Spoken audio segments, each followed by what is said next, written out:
Picture this. You're finally finished selecting papers for your literature review. Then suddenly, you find yourself in a chaotic mess of notes, sources, and links scattered everywhere. Organizing research has got to be one of the most mentally exhausting tasks while conducting a literature review. Luckily, there are a lot of tools out there that can help you organize your research without it feeling like hell.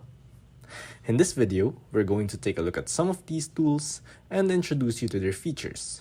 We'll also be talking about the importance of organization in research and how these tools can make the whole process lighter. What's the significance of all this, you may ask?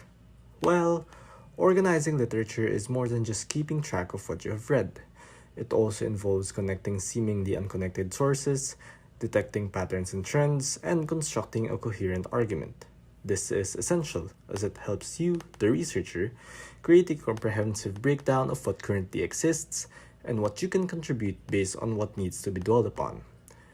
Completing a thorough research review and arranging it helps you build a bigger picture of your study, which allows you to utilize that information to build new insights and ideas. Usually, organizing this information is achieved through the creation of mind maps, flowcharts, or even spreadsheets. In the next section of this video, we'll be taking a look at some of these platforms. One of these is Notion. You might already be familiar with this app. For those who aren't, it is an all-in-one workspace where you can take notes, create databases, and organize entire projects. You can actually build your own research dashboard here, store articles, and even link pages together so everything stays connected. And if you know the app enough, you can actually create your own database and store your own articles in there. But a downside of Notion is that it has a bit of a learning curve, meaning it is not very user-friendly when you first open it. In the next slide, I'll be showing you a sample Notion template, show you how it works, and how you can use it to your advantage. So for this sample template, first let's just replace the project as, let's say, a random title first of your study, for example. So here you can also add the project's goals, for example. And if we scroll down, you'll see like a sample database where you can input the title of studies you've shown or saved, as well as their authors, their keywords, and status if you've read them, or if you're currently reading them, or if you haven't read it. Further scrolling down, you can see a table that summarizes papers you've read, inputting their objectives and such. You could also sort your literature tracker by project if you have multiple ones, shown here. Or you can even sort them by progress, as if you've completed them or not. So this is just one of the few templates that you can use. There are actually a lot more templates on the internet that can cater a lot more to what you need. Another is ResearchRabbit. Dubbed as a citation-based literature mapping tool, it is a useful platform where you can easily locate multiple sources just by typing keywords in. It allows you to save papers for later usage and see how academic papers are connected through its visualize feature. In addition, it lets you follow authors and explore related work in your field. So once you've created your account, it's time to click onto the library and then create a collection. So you do this by pressing this plus sign, click it, and let's say your study is going to be all about microplastic pollution. Let's add a color because why not? Press create, and you can either import articles by searching it using bibtext or importing through the Zero. So let's use the search button, and to look for articles, just press keywords related to your study. So let's say microplastic pollution, coastal environments, ocean, and plastics. Press search, and now a list of articles related to the keywords you inputted should now come up. To include them in your study, go to the right-hand side and click on the check mark. So let's just pick a bunch of random studies here, and you can either auto-save them or save it to your collection directly.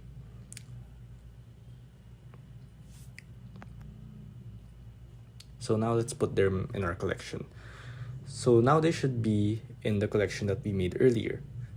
So like I said, ResearchRabbit is also a visualization tool. So by clicking the search button here, you can actually see different connections of authors and how they cited each other, or if they cited each other, appear. So this is useful if you want to expand your literature and check out different authors that have fields related to your study. And if you see an author that you're interested in, you can click to it and save their article for later usage. So that is it for the ResearchRabbit demonstration. And lastly, we have Mendeley. So Mendeley is an organization tool that allows you to organize and annotate PDFs and automatically generate citations and bibliographies in Microsoft Word. It also has a built-in academic network where you can connect with other researchers and discover new papers. So let's see how it works. Okay, so now that you have created your Mendeley account, to add references, just drag or drop files in your library. So you can do this through different ways, such as importing a folder, importing an entire library, or these stuff. So let's just import a file. So let's pick this and wait for it to get uploaded. And now you should be able to see it in your database. Upon clicking it, you'll see general information related to the paper, such as its authors and date of publication, which you'll be able to edit if needed. Now, if we double click the article, you should be able to see it as a PDF file. Let's wait for it to load, where you can highlight sections like these.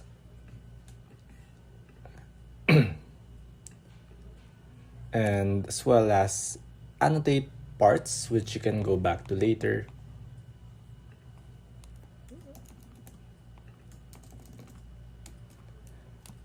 And in my opinion, I think the most useful feature of this is the notebook tab, where you can write notes related to the paper you're looking at, or copy relevant passages of the text. So to do this, you could just highlight an area,